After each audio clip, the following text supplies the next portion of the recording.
आ जाओ, सब लोग पूछ रहे हैं तुम्हारे बारे में।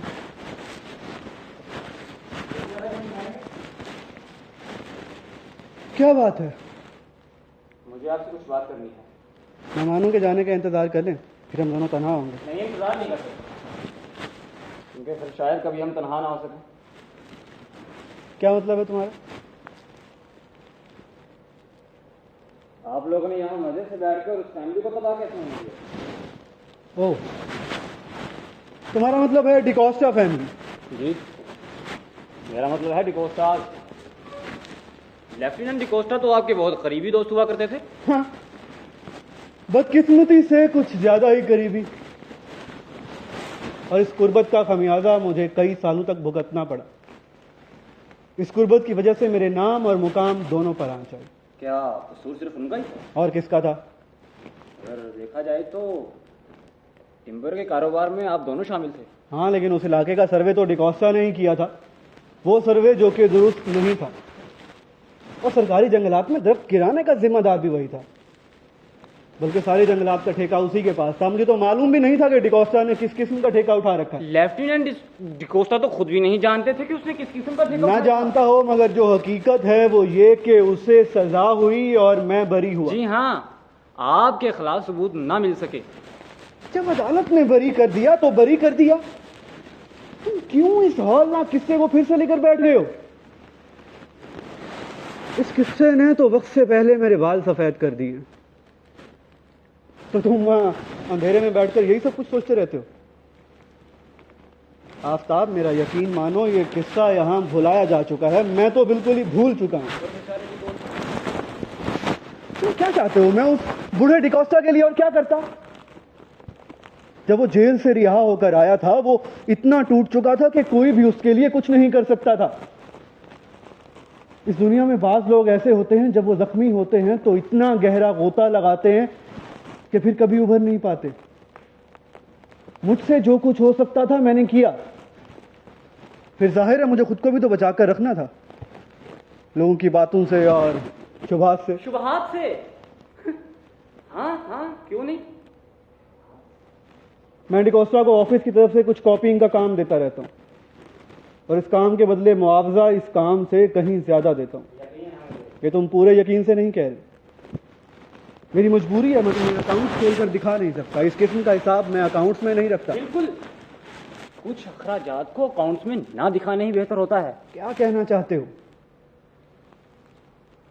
हेनरी को फोटोग्राफी सिखाने के अखराजात अकाउंट्स में दर्ज किया आपने? मैं क्यों दर्ज करता? वो मुझे मालूम हो चुका है, वो खर्चा आपने ही दिया था। और मैं ये भी जानता हूँ कि वो अच्छा सा कारोबार आपने ही उसे जोड़ जाड़ कर दिया है। और इस सब के बावजूद भी तुम ये कहते हो कि मैंने उन लोगों के लिए कुछ नहीं किया। यकीन मानो आफताब, उन लोगों पर अच्छी खासी रकम खर्च कर दी है मैंने। लेकिन उस रकम में से कोई भी आपने अकाउंट्स में दर्ज की? ये तुम क्यों पूछ रहे हो? कई वजूहत हो सकती हैं पूछने की। अब मुझे ये बताएं, जब आप अपने पुराने दोस्त के बेटे पर इतनी ज्यादा हमदर्दी बता रहे थे, क्या ये वही वक्त नहीं था जब वो शादी करने की उम्र में था? क्या मेरे खुदा, अब इतनी पुरानी बात मुझे कहां से याद होगी? आपने खत लिखा था मुझे,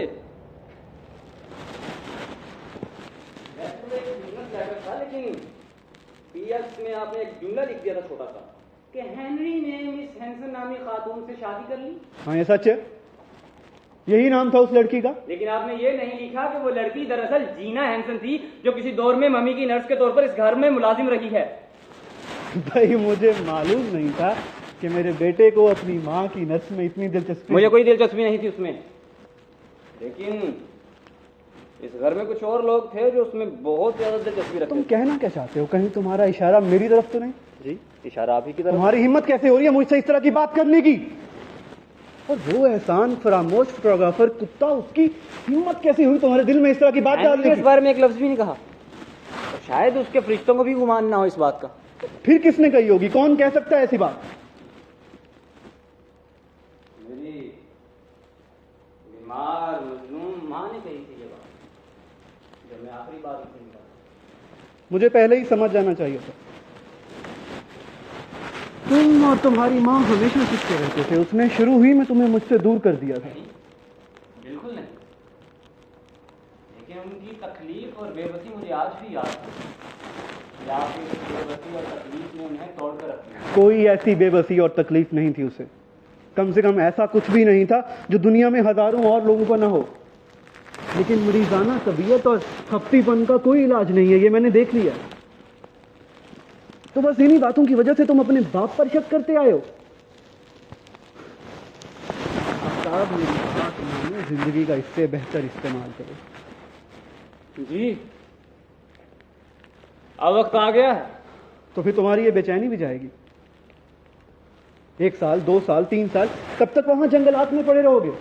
और वो लड़की का काम, उस काम से 1 रुपया ज्यादा लेने से इनकार, ये भी वकूफी नहीं तो और क्या है? अगर मुझे भी इसका इतना ही यकीन मैं होता कि जानता हूं तुम अपने बाप का सहारा नहीं लेना चाहते, तुम अपने पैरों पर खड़े होना चाहते हो। अब इसका भी वक्त आ गया है, तुम खुद अपने मालिक आप होगे। अच्छा, वो किस तरह? मैं तुम्हें खत लिखकर फौरी तौर पर शहर किस लिए बुलाया बुलाया था। था आपने मुझे? मैं चाहता सारा हूं दिन इसके लिए इंतजार करता रहा हूं। मैं चाहता हूं कि तुम मेरी फर्म में काम करो पार्टनर के तौर पर।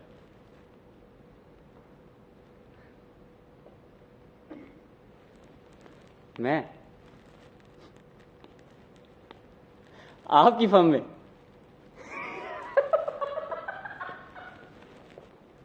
वो भी पार्टनर के तौर पर? देखो, हम दोनों को हमेशा साथ रहना जरूरी नहीं होगा। तुम यहाँ शहर में रहना और मैं वहां जंगलात में। आप वहां जंगलात में रहेंगे? हाँ भाई, अब जबकि मेरी उम्र ढल चुकी है तो इन आंखों की तरफ से भी और मोहतात रहना पड़ता है, बहुत ज्यादा तंग करने लगी है। शायद तो आपको हमेशा रही है। अब ज्यादा बढ़ चुकी है और हालात भी कुछ ऐसे नजर आ रहे हैं कि मेरा यहाँ से चले जाना बेहतर ही होगा, कम से कम कुछ अरसे के लिए। ये बात मैंने दूर दूर तक नहीं सोची। मैं मानता हूँ हम बहुत सारी चीजों में मुख्तलिफ सोचते हैं, लेकिन हम बाप बेटे हैं, हम में कुछ तो इत्तेफाक होना चाहिए। आपका मतलब है कम से कम ज़ाहरी तौर पर? कुछ ना होने से होना बेहतर ही है। तुम्हें नहीं लगता ये सब ठीक रहेगा? सोचो इस बारे में। इसके पीछे कुछ और बात? क्या बात हो सकती कोई है? मकसद होगा जिसके लिए आप मुझे इस्तेमाल करना चाहते हैं? आप अपने अपनों के काम भी आया करते हैं। यही सुनते आ रहे हैं। देखो, मैं सारी जिंदगी इस घर में तन्हा रहा हूं और अब जबकि उम्र ढल चुकी है मुझे जरूरत महसूस होती है कोई हो जो मेरे पास रहे। जिम्मेदार है आपके पास? हाँ, वो है, और सच्ची बात तो यह है कि मुझे उसकी जरूरत है। तो बस फिर? वो समझदार है, खुश मिजाज है, पूरे घर को बशाश रखती है और मुझे इस चीज की जरूरत है। आपके पास वो सब कुछ है जिसकी आपको जरूरत है? लेकिन ये सूरत हाल चल नहीं सकती। एक औरत का इस तरह यहाँ रहना उसे दुनिया की नजरों में गिरा देता है, बल्कि मर्द के बारे में भी तरह तरह की बातें बनने लगती हैं। लेकिन अगर मर्द इस तरह शानदार पार्टियां देता रहे जैसे कि आप देते हैं तो दुनिया वाले बहुत कुछ दरगुजर कर देते हैं। आफ्ताब, हमें उसके बारे में भी तो सोचना होगा ना। आखिर कब तक वो लोगों की बातें और अफवाहें बर्दाश्त करती रहेगी? और फर्ज करो वो मेरी खातिर लोगों की बातें और अफवाहें बर्दाश्त कर भी ले तो भी तुम्हें नहीं लगता ये सब? तुम तो खुद लोगों के लिए इंसाफ की बात करते हो। सही सही बताएं, कहीं आप उनसे शादी करने का तो नहीं सोच रहे? मान लो अगर मैं ऐसा कुछ सोच रहा हूं तो फिर? यही तो मैं पूछ रहा हूँ। तो फिर? तो क्या तुम्हें इससे कोई परेशानी होगी? नहीं, बिल्कुल नहीं, कोई परेशानी नहीं। मुझे ऐसा लगा तुम्हें लगे तुम्हारी मरहूमा माँ की याद को ठेस पहुंचे मेरा शायद। दिमाग नहीं खराब। फिर तो तुमने मेरे सर से एक बहुत बड़ा बोझ हटा दिया। मुझे खुशी है इस फैसले में तुम मेरा साथ दोगे। अच्छा, अब समझ में आया क्या मुझे किस तरह इस्तेमाल करना चाहते हैं। मैं तुम्हें इस्तेमाल करना चाह रहा हूं? ये कैसे लफ्ज इस्तेमाल कर रहे हो तुम? इस वक्त लफ्जों के इंतखाब पर क्या बहस करना, वैसे भी हम दोनों अकेले हैं। अच्छा, तो यही बात थी, इसीलिए मुझे हर कीमत पर शहर बुलाया गया कि दुनिया को दिखाना है कि इस घर में फैमिली रहती है, ताकि कोई मिसेज इमदाद पर उंगली ना उठा सके। बाप और बेटे के दरमियान में ऐसा ढोंग कम ही देखा गया होगा। तुम्हारी हिम्मत कैसे हो रही है मुझसे इस लहजे में बात करने की? फैमिलीज वाली कभी कोई बात नहीं रही इस घर में। अब जाहिर है दुनिया को ढोंग दिखाना है। कितना अच्छा लगेगा दुनिया की नजरों में कि बेटा बाप की शादी का सुनकर खून की तड़प से बेकरार उड़ता हुआ आ गया और पहली बीवी मरहूमा बेचारी की अज़ियतनाक जिंदगी के बारे में सारी अफवाहें छू करके उड़ जाएंगी। एक खर्च भी बाकी नहीं रहेगा क्योंकि बेटा खुद उन अफवाहों का गला घोंट देगा। आफ्ताब, दुनिया में शायद ही कोई ऐसा और शख्स होगा जिससे तुम इतनी ज्यादा नफरत करते होगे। मैंने इतने ज्यादा करीब से कभी किसी को देखा भी तो नहीं। तुमने हमेशा मुझे अपनी माँ की आंखों से देखा है, लेकिन तुम भूल रहे हो उन आंखों पर हमेशा धुंध चढ़ी। मैं जानता हूँ आप क्या कहना चाहते हैं। तुम नहीं जानते। मेरी माँ के दौरे का जिम्मेदार कौन था? आप और आपकी औरतें।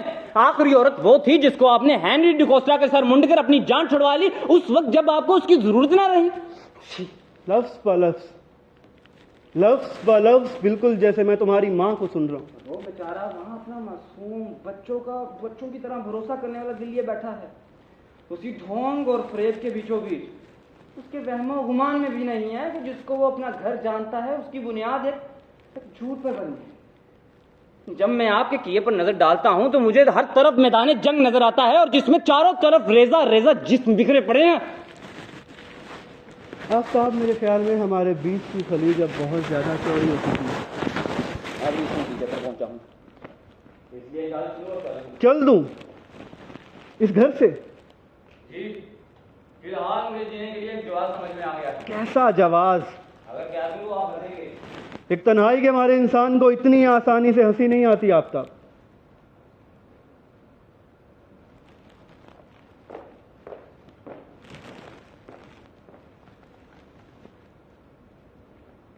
देखिए लड़ी, आपके दोस्त मिसेस अंदाज के साथ ब्लाइंड मैन ग्लव खेल रहे हैं।